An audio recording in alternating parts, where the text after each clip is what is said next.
KS. Manilal ಇತ್ತೀಚೆಗೆ ನಿಧನರಾದ್ರು. ಇವರು ಯಾವ ಕ್ಷೇತ್ರದಲ್ಲಿ ಪ್ರಸಿದ್ಧರಾಗಿದ್ರು? ಆಪ್ಷನ್ಸ್: ಪತ್ರಿಕೋದ್ಯಮ, ಕ್ರೀಡೆ, ಟ್ಯಾಕ್ಸಾನಮಿ, ರಾಜಕೀಯ. ಸರಿಯಾದ ಉತ್ತರ ಟ್ಯಾಕ್ಸಾನಮಿ. ಕೆ.ಎಸ್. ಮಣಿಲಾಲ್ ಇವರು ಒಬ್ಬ ಪ್ರಸಿದ್ಧ ಟ್ಯಾಕ್ಸಾನಮಿಸ್ಟ್ ಆಗಿದ್ರು. ಅವರು ಜನವರಿ 1, 2025ರಂದು ಕೇರಳದ ತ್ರಿಶೂರ್ನಲ್ಲಿ ನಿಧನರಾದ್ರು. ಅವರು ಹಾರ್ಟಸ್ ಮಲಬಾರಿಕಸ್ ಅನ್ನೋ 17ನೇ ಶತಮಾನದ ಸಸ್ಯಶಾಸ್ತ್ರದ ಪುಸ್ತಕವನ್ನ ಅನುವಾದಿಸಿದ್ರು.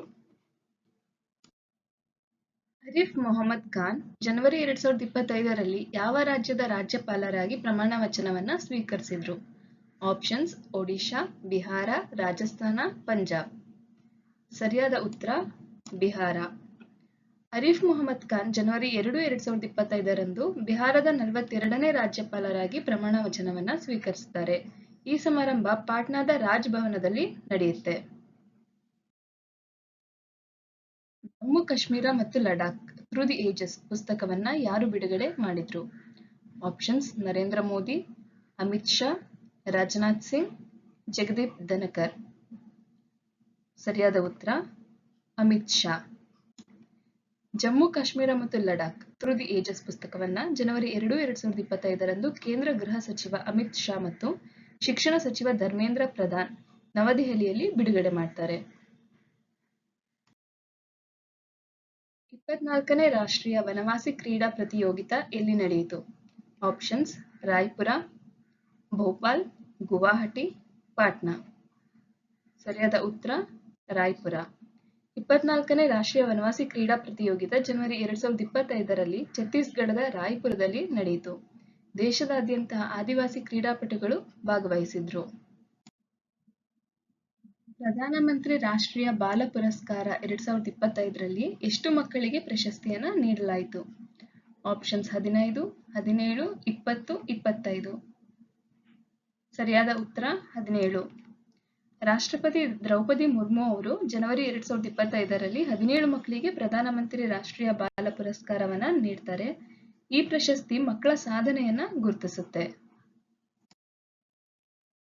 ಏರೋ ಇಂಡಿಯಾ 2025ರ ಥೀಮ್ ಯಾವುದು?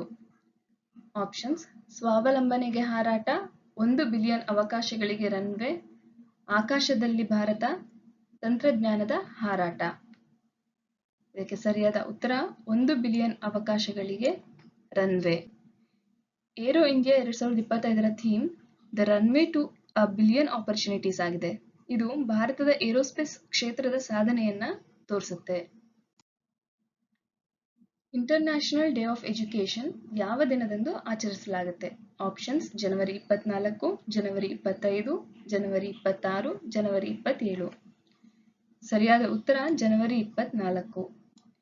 ಇಂಟರ್ನ್ಯಾಷನಲ್ ಡೇ ಆಫ್ ಎಜುಕೇಶನ್ ಪ್ರತಿ ವರ್ಷ ಜನವರಿ 24ರಂದು ಆಚರಿಸಲಾಗುತ್ತೆ. ಇದು ಶಿಕ್ಷಣದ ಮಹತ್ವವನ್ನ ಜನರಿಗೆ ತಿಳಿಸುವ ದಿನ ಆಗಿದೆ. ಭಾರತೀಯ ನೌಕಾಪಡೆಯ ಯಾವ ಹಡಗು ಇತ್ತೀಚೆಗೆ ಮಾರಿಷಸ್ನಲ್ಲಿ ಹೈಡ್ರೋಗ್ರಾಫಿಕ್ ಸರ್ವೆ ನಡೆಸುತ್ತೆ?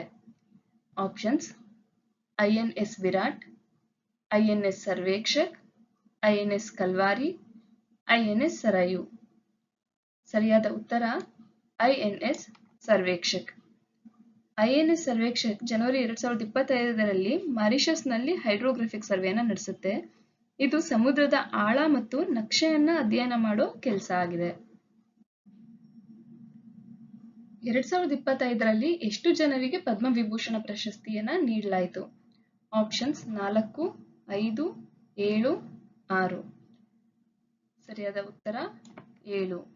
2025ರಲ್ಲಿ 7 ಜನರಿಗೆ ಪದ್ಮವಿಭೂಷಣ ಪ್ರಶಸ್ತಿಯನ್ನ ನೀಡಲಾಯಿತು. ಇದು ಭಾರತದ ಅತ್ಯುನ್ನತ ನಾಗರಿಕ ಗೌರವಗಳಲ್ಲಿ ಒಂದಾಗಿದೆ. ಜಿತೇಂದ್ರ ಪಾಲ್ ಸಿಂಗ್ ಯಾವ ದೇಶಕ್ಕೆ ಭಾರತದ ಹೊಸ ರಾಯಭಾರಿಯಾಗಿ ನೇಮಕಗೊಂಡಿದ್ದಾರೆ? Options: America, Israel, France, Germany. ಸರಿಯಾದ ಉತ್ತರ ಇಸ್ರೇಲ್. ಜಿತೇಂದ್ರ ಪಾಲ್ ಸಿಂಗ್ ಜನವರಿ 2025ರಲ್ಲಿ ಇಸ್ರೇಲ್ಗೆ ಭಾರತದ ಹೊಸ ರಾಯಭಾರಿಯಾಗಿ ನೇಮಕಗೊಂಡಿದ್ದಾರೆ. ಇದು ಭಾರತ ಇಸ್ರೇಲ್ ಸಂಬಂಧವನ್ನ ಮತ್ತಷ್ಟು ಬಲಪಡಿಸಿದೆ. ವರ್ಲ್ಡ್ ಲೆಪ್ರಸಿ ಡೇ ಯಾವ ದಿನ ಆಚರಿಸಲಾಗುತ್ತೆ? ಆಪ್ಷನ್ಸ್: ಜನವರಿ 23, ಜನವರಿ 24, ಜನವರಿ 25, ಜನವರಿ 26. ಸರಿಯಾದ ಉತ್ತರ ಜನವರಿ 26. ವರ್ಲ್ಡ್ ಲೆಪ್ರಸಿ ಡೇ ಜನವರಿ 26ರಂದು ಆಚರಿಸಲಾಗುತ್ತೆ. ಇದು ಕುಷ್ಠರೋಗದ ಬಗ್ಗೆ ಜಾಗೃತಿ ಮೂಡಿಸೋ ದಿನ ಆಗಿದೆ. UTT 86ನೇ senior national inter state table championship 2024 ಇಲ್ಲಿ ನಡೆಯಿತು. ಆಪ್ಷನ್ಸ್ ಭೋಪಾಲ್, ಸೂರತ್, ಮುಂಬೈ, ನವದೆಹಲಿ. ಸರಿಯಾದ ಉತ್ತರ ಸೂರತ್. UTT 86ನೇ senior national inter state table championship 2025ರಲ್ಲಿ ಸೂರತ್ನಲ್ಲಿ ನಡೆಯಿತು. ಇದು ರಾಷ್ಟ್ರೀಯ ಮಟ್ಟದ ಟೇಬಲ್ ಟೆನ್ನಿಸ್ ಸ್ಪರ್ಧೆಯಾಗಿದೆ. ಮಹಾಕುಂಭ 2025ರ ಕಲಾಗ್ರಾಮಕ್ಕೆ ಯಾವ ಸಚಿವಾಲಯ ಜವಾಬ್ದಾರಿಯನ್ನ ವಹಿಸಿತ್ತು? ಆಪ್ಷನ್ಸ್ ಸಂಸ್ಕೃತಿ ಸಚಿವಾಲಯ, ಪ್ರವಾಸೋದ್ಯಮ ಸಚಿವಾಲಯ, ವಿದೇಶಾಂಗ ಸಚಿವಾಲಯ, ಶಿಕ್ಷಣ ಸಚಿವಾಲಯ. ಸರಿಯಾದ ಉತ್ತರ ಸಂಸ್ಕೃತಿ ಸಚಿವಾಲಯ. ಮಹಾಕುಂಭ 2025ರ ಕಲಾಗ್ರಾಮಕ್ಕೆ ಭಾರತ ಸರ್ಕಾರದ ಸಂಸ್ಕೃತಿ ಸಚಿವಾಲಯ ಜವಾಬ್ದಾರಿಯನ್ನ ವಹಿಸಿತು. ಇದು ಸಾಂಸ್ಕೃತಿಕ ಕಾರ್ಯಕ್ರಮಗಳನ್ನು ಆಯೋಜಿಸಿತ್ತು. ಬೆಲಾರಸ್ನ ಅಧ್ಯಕ್ಷರಾಗಿ ಯಾರು ಆಯ್ಕೆಯಾಗಿದ್ದಾರೆ? Options Michael Martin, Francis Barua, Alexander Lukashenko, ಯಾರು ಅಲ್ಲ. ಸರಿಯಾದ ಉತ್ತರ ಅಲೆಕ್ಸಾಂಡರ್ ಲುಕಾಶೆಂಕೋ. ಅಲೆಕ್ಸಾಂಡರ್ ಲುಕಾಶೆಂಕೋ ಜನವರಿ 2025ರಲ್ಲಿ ಬೆಲಾರಸ್ನ ಅಧ್ಯಕ್ಷರಾಗಿ ಆಯ್ಕೆಯಾಗಿದ್ದಾರೆ. ಅವರು ದೀರ್ಘಕಾಲದಿಂದಲೂ ಬೆಲಾರಸ್ನ ನಾಯಕರಾಗಿದ್ರು. ರಿಪಬ್ಲಿಕ್ ಡೇ ಪೆರೇಡ್ 2025ರಲ್ಲಿ ಯಾವ ರಾಜ್ಯದ ಟ್ಯಾಬ್ಲೋ ಮೊದಲ ಸ್ಥಾನವನ್ನ ಪಡೆದಿತ್ತು?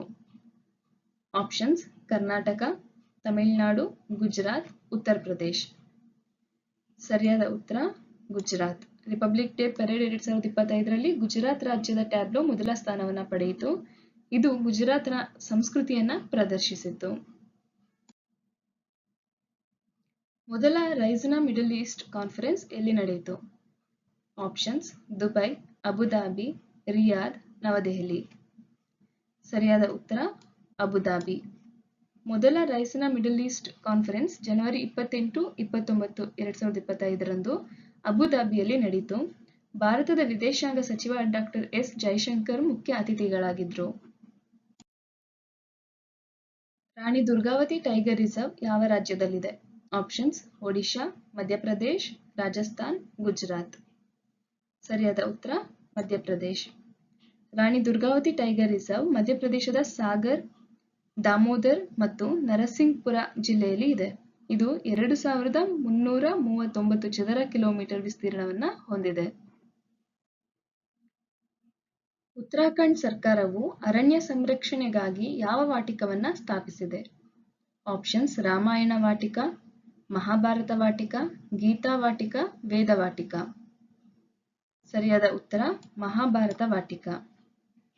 ಉತ್ತರಾಖಂಡ್ ಸರ್ಕಾರ ಜನವರಿ 2025ರಲ್ಲಿ ಹಲ್ದ್ವಾನಿಯಲ್ಲಿ ಮಹಾಭಾರತ ವಾಟಿಕವನ್ನ ಸ್ಥಾಪಿಸಿದೆ. ಇದು ಅರಣ್ಯ ಸಂರಕ್ಷಣೆ ಮತ್ತು ಪರಿಸರ ಜಾಗೃತಿಗಾಗಿ ಮಾಡಲಾಗಿದೆ.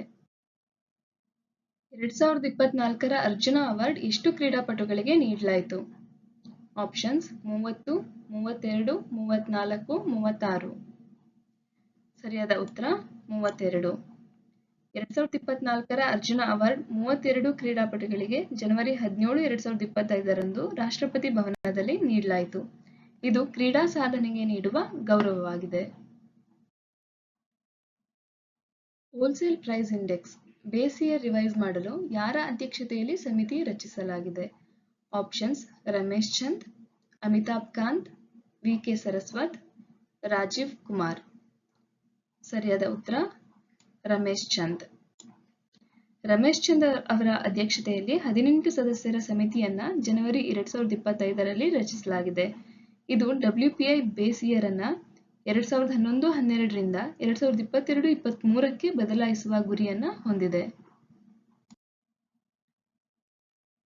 2024ರ ಖೇಲ್ ರತ್ನ ಪ್ರಶಸ್ತಿಯನ್ನ ಎಷ್ಟು ಕ್ರೀಡಾಪಟುಗಳಿಗೆ ನೀಡಲಾಯಿತು? ಆಪ್ಷನ್ಸ್ 2, 3, 4, 5. ಸರಿಯಾದ ಉತ್ತರ 4. 2024ರ ಖೇಲ್ ರತ್ನ ಪ್ರಶಸ್ತಿಯನ್ನ 4 ಕ್ರೀಡಾಪಟುಗಳಿಗೆ ಜನವರಿ 17, 2025ರಂದು ರಾಷ್ಟ್ರಪತಿ ಭವನದಲ್ಲಿ ನೀಡಲಾಯಿತು. ಇದು ಭಾರತದ ಅತ್ಯುನ್ನತ ಕ್ರೀಡಾ ಗೌರವವಾಗಿದೆ. ಯಾವ ದೇಶವು ವಿಶ್ವದ ಮೊದಲ ಡೀಪ್ ಸಿ ರೆಡಾರ್ ಅನ್ನ ಅಭಿವೃದ್ಧಿಪಡಿಸಿದೆ? Options America, Russia, China, Japan. ಸರಿಯಾದ ಉತ್ತರ ಚೀನಾ. ಚೀನಾ ಜನವರಿ 2025ರಲ್ಲಿ ವಿಶ್ವದ ಮೊದಲ ಡೀಪ್ ಸಿ ರಾಡಾರ್ ಅನ್ನು ಅಭಿವೃದ್ಧಿಪಡಿಸಿದೆ. ಇದು ಎತ್ತರದಲ್ಲಿ ಹಾರುವ ವಿಮಾನವನ್ನ ಪತ್ತೆ ಮಾಡಬಹುದಾಗಿದೆ.